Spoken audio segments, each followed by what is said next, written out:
Anda kembali di Breaking News TV One. Pemirsa, kita kembali ke gedung Mahkamah Konstitusi untuk melihat jalannya sidang sengketa Pilpres 2024. Undang-undang MK khusus terkait PHPU.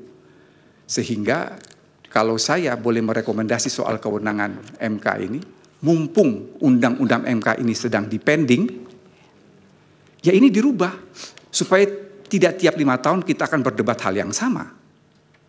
Jangan yang diutak-atik itu hanya batas usia saja. 2 kali undang-undang MK dirubah itu yang diutak-atik batas usia, yang tidak substansi. Tapi hal-hal seperti yang ini saya pikir harus, bila perlu dirubah, karena paslon 01, paslon 03, paslon 02, semua ini kan partai politik yang ada di belakangnya, yang menguasai DPR, ini dirubah. Bisa saja bahwa Mahkamah Konstitusi ini lalu kemudian menjadi seperti pengadilan banding untuk sifat pelanggaran yang mungkin tidak bisa diselesaikan oleh Bawaslu maupun KPU. Jadi sekaligus menjawab pertanyaan dari Bawaslu, ketika itu sudah diperiksa dan dikatakan bahwa tidak bisa menerima laporan karena ada hal-hal yang bersifat prosedural dan lain sebagainya, saya kira dia telah melaksanakan kewenangannya. Lain halnya kalau ada laporan lalu itu kemudian tidak ditindaklanjuti, itu lain persoalan. Saya kira itu saja yang ingin saya sampaikan, Majelis yang Mulia. Sekian dan terima kasih. Baik, terima kasih Prof. Edi.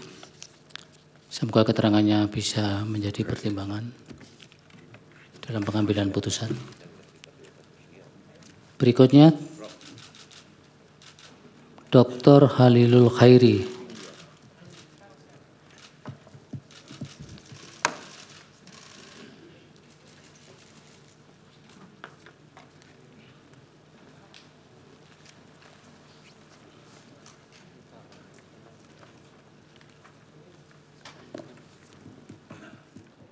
Ya, masih di Breaking News TV One. Mungkin Bang Frits, kita menyambung yang tadi sekalian ya. Ini kewenangan MK yang masih menjadi perdebatan. Tanggapan Anda seperti apa? Tadi sempat dikatakan bahwa mumpung undang-undang MK ini masih digodok, sekalian saja dirubah gitu. Nggak usah akhirnya kita mendebatkan hal-hal yang sama setiap 5 tahun begitu.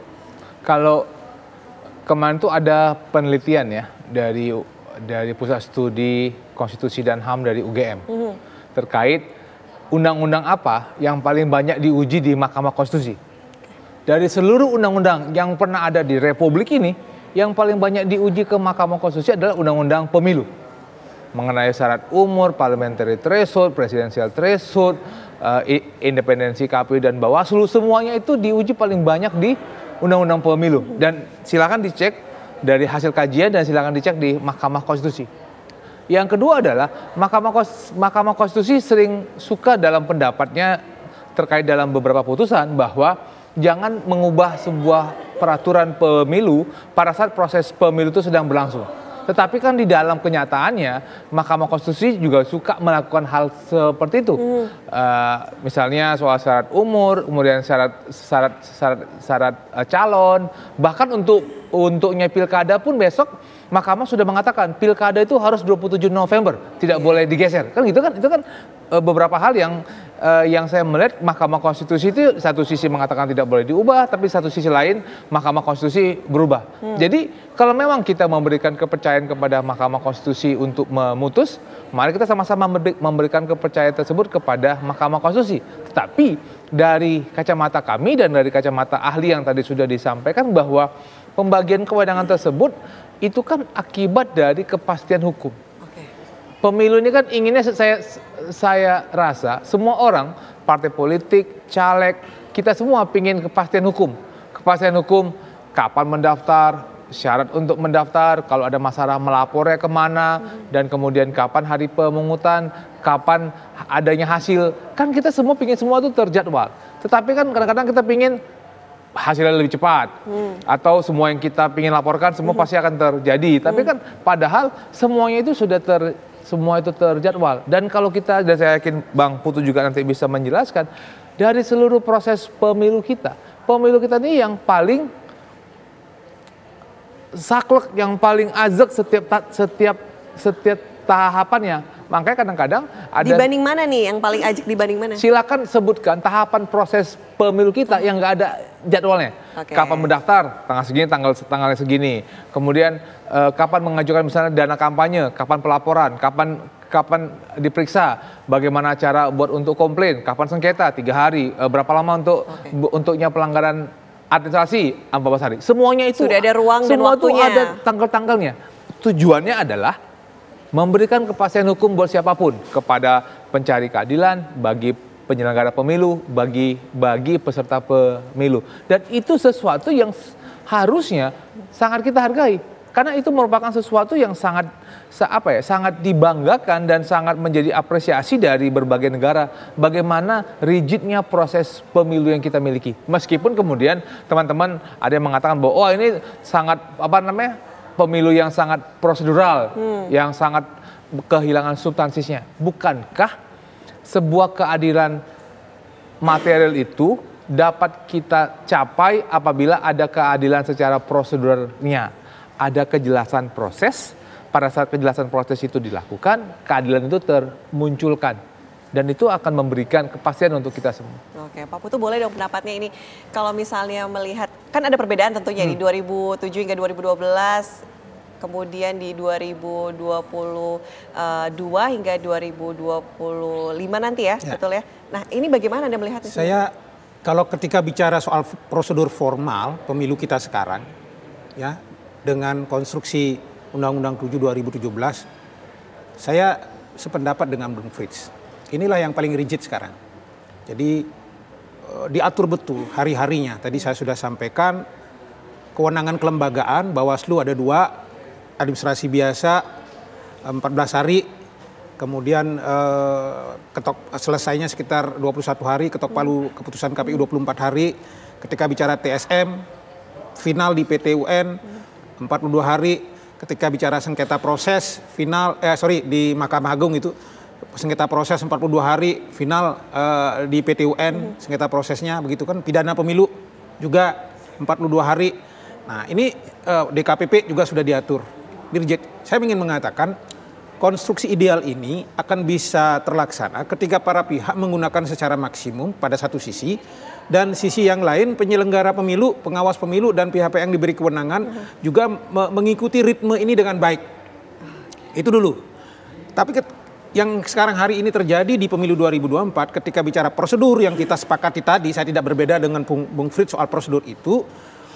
Misalnya DKPP sendiri sebetulnya tidak taat prosedur. Nah, ketika pada bulan November putusan soal apakah kemudian prosedur Gibran ini melanggar atau tidak regulasi dan berimplikasi pada etik, itu diputusnya tanggal 5 Februari. Bagaimana saya membaca persoalan ini? Karena kita mantan penyelenggara, kira-kira analisisnya, wah ini DKPP tidak mau pegang bola panas lah, kira-kira begitu kan? Kita harus jujur juga mengedukasi publik. DKPP tidak mau pegang bola panas, lalu memutus sebelum pemungutan suara, tapi diputusnya setelah cari aman setelah 5 Februari. Maka kalau misalnya itu juga terjadi di Bawaslu terhadap kasus yang sama pencalonan Gibran, kita berandai-andai bisa saja toh. Ternyata Bawaslu mengatakan bahwa prosedur administrasi Gibran tidak memenuhi syarat, lalu PT UN juga ikut cari bola aman. Semuanya diselesaikan setelah pemungutan suara selesai. Ini DKPP sekarang sudah memvonis, misalnya PT UN memvonis tidak memenuhi syarat ini, dan itu terjadi setelah pemungutan suara selesai, lalu kemudian semuanya bermuara ke Mahkamah Konstitusi. Maka akhirnya apa? Konstruksi kewenangan yang diberikan kepada mahkamah untuk penyelesaian hasil pemilu hanya berfokus pada keberatan selisih suara, itu kan menjadi kemudian tidak bisa dieksekusi dengan seluruh pelanggaran kualitatif yang masuk ranah mahkamah dan berkekuatan hukum tetap. Pada akhirnya itu kan memaksa Mahkamah Konstitusi juga masuk ke wilayah itu. Nah ini yang saya kira tidak tertibnya ini hari, salah satunya soal DKPP yang saya tangkap tidak tertibnya. Artinya apa? Ke depan dalam konstruksi seperti yang terjadi sekarang ini, usulan saya jelas. Pertama, begitu perubahan undang-undang pemilu harus dikunci satu pasal yang melarang siapapun tidak diizinkan menggugat undang-undang pemilu ketika sudah memulai masa tahapan. Mahkamah Konstitusi juga tidak punya kewenangan untuk mengadili ketika sudah masuk masa tahapan. Ini yang kita lakukan sehingga orang tidak bermain di tengah areal ketika pertandingan sudah selesai baru kemudian masuk. Termasuk dalam kasus misalnya syarat umur Gibran. Ini poin yang pertama. Poin yang kedua, dari seluruh persidangan hari ini termasuk Pak Edward tadi menjelaskan, Tidak ada pembahasan yang kemudian menjelaskan bahwa persyaratan Mas Gibran itu memenuhi syarat, nggak ada. Jadi saya tidak mendengar dari ahli-ahlinya yang kemudian membantah seluruh pernyataan saya. Hanya ada satu pernyataan tadi yang mengatakan bahwa putusan Mahkamah Konstitusi soal putusan 90 itu sifatnya self executing, jadi langsung bisa dilaksanakan. Tapi kan sudah dibantah oleh Hakim MK tadi Arief Hidayat bahwa ini berbeda kondisinya antara zaman saya 102 yang putusan 102, masih ingat itu tulisan KTP. KTP bisa masuk dan saya mengeksekusi malam harinya karena peraturan KPU. Lalu kemudian ada putusan yang sekarang 90 yang harus mengikuti prosedur formal peraturan KPU. Jadi poin yang saya mau katakan adalah ketika berbicara soal putusan Mahkamah Konstitusi 90 yang membuat kemudian Gibran tidak memenuhi syarat, itu tidak bersifat eksekutorial langsung, tidak non eksekutorial, tetapi dia mengikuti ketentuan pasal 231 ayat 4, yaitu diubah dengan peraturan KPU. Saya ingin mengatakan tidak bisa dong pasal 169 huruf Q-nya saja ini dilihat, sementara ini tidak dilihat. Persoalan jadi berbeda. Persoalan sekali lagi jadi berbeda. Kalau yang diuji itu 169 huruf Q, kemudian berubah, lalu 231-nya juga diuji. Nah, misalnya putusan mahkamah mengatakan 231 kemudian batal demi hukum, ini langsung dilaksanakan. Maka dia memenuhi kaidah hukum kalau kemudian KPU tidak harus melakukan perubahan itu dengan peraturan KPU, langsung dengan keputusan KPU misalnya. Jadi saya ingin mengatakan bahwa dengan pendapat saya masih tetap dan terbuka kemudian di persidangan hari ini tidak ada yang membantah seluruh pendapat saya ketika berbicara sebagai ahli kemarin bahwa persyaratan Gibran tidak memenuhi syarat. Oke. Nah, begitu. Baik.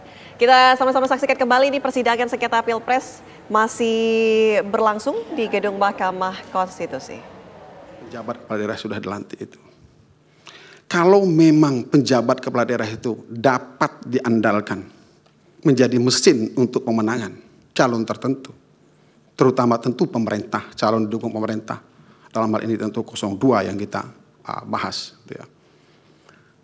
Kita melihat misalnya di Provinsi Aceh. Aceh itu ada 24 kepala daerah. 23-nya adalah penjabat. 95% penjabat semuanya.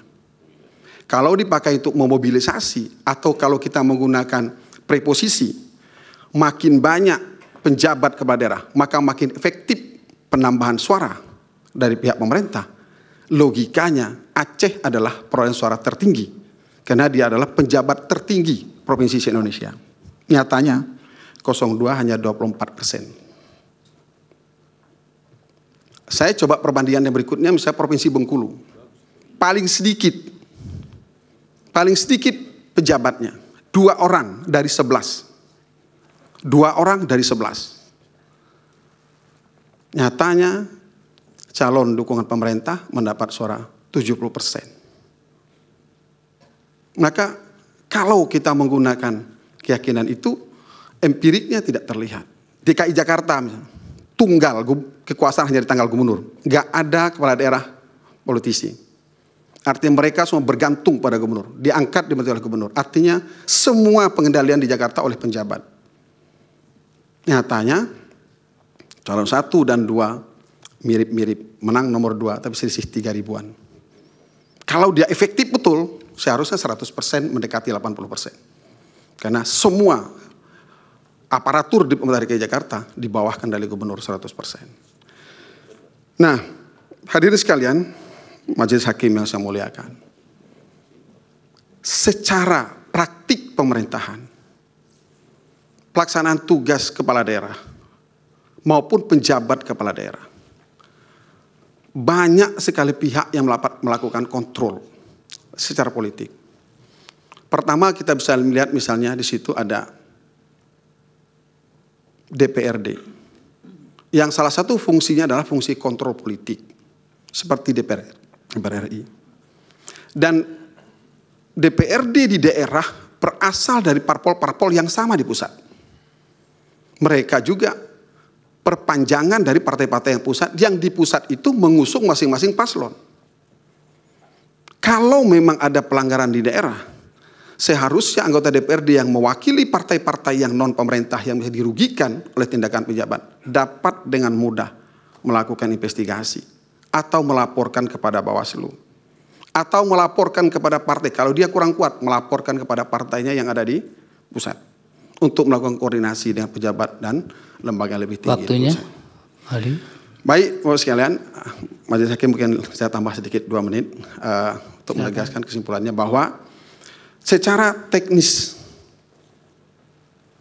pejabat telah dilakukan pengendalian sistemik. Pengendaliannya tidak mengandalkan pada personal tapi oleh sistem. Di mana dengan sistem itu penyimpangan yang dilakukan akan mudah terkuak, mudah diketahui dan mudah dia dijatuhkan sanksi. Dan pada akhirnya kalau itu dia lakukan, maka dia akan mendapatkan reputasi buruk dalam karirnya sebagai ASN. Sehingga bagi saya hanya pejabat yang kurang berpikir rasional, yang bersedia menerima secara mentah-mentah untuk melakukan pengondisian secara masif, sebagai konsekuensi daripada dia menjadi PNS. Terima kasih. Pimpinan majelis. Baik, dari pihak terkait ada yang mengajukan pertanyaan?